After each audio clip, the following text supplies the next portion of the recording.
Elle était l'anglaise préférée des Français.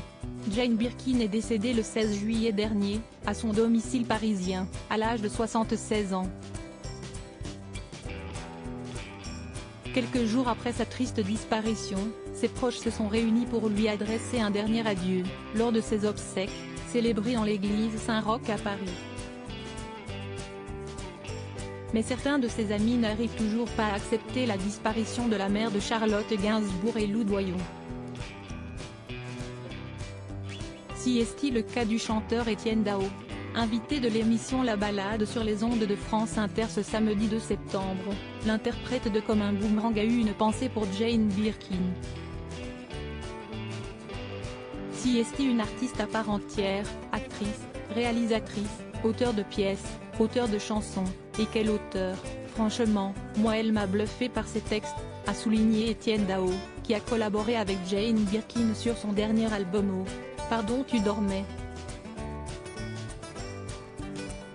Sorti en décembre 2020, près de 2 mois après sa mort, le chanteur a évoqué avec beaucoup d'émotion son départ. Pour moi, elle est toujours là, je ne me résous pas à l'idée qu'elle soit partie, ça ne passe pas, a-t-il confié.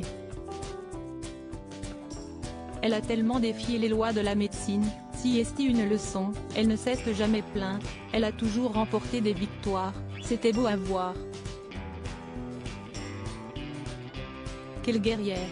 Sa mort, je me disais que ça ne pouvait pas arriver, a-t-il observé, précisant que le décès de Jane Birkin avait été un choc pour lui. Supérieur à obsèques de Jane Birkin, sa famille et ses proches réunis pour un ultime adieu mort de Jane Birkin, Étienne Dao signe une lettre déchirante quelques heures après l'annonce de la mort de Jane Birkin. L'interprète du titre Weekend à Rome a fait part de sa tristesse sur Instagram. Inimaginable de vivre dans un monde sans ta lumière, a-t-il écrit en légende d'un cliché sur lequel Jane Birkin affiche une beauté juvénile. Dévasté par la disparition de la chanteuse, Étienne Dao a ensuite transmis une lettre hommage à plusieurs médias.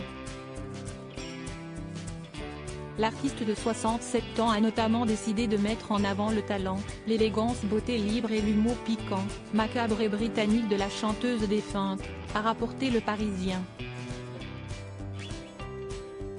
La vie a fait que nous nous sommes rencontrés, aimés et que je suis vite devenu un ami de la famille. J'ai aimé ta voix unique, au perché et si singulière, ton écriture libre, poétique et culottée, tes engagements. Toujours honnête, toujours légère, toujours trop modeste et généreuse, attribuant tes réussites aux autres.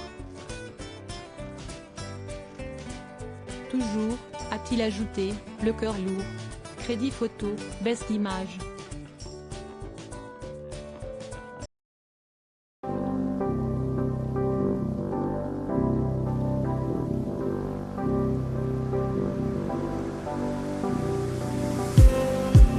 Just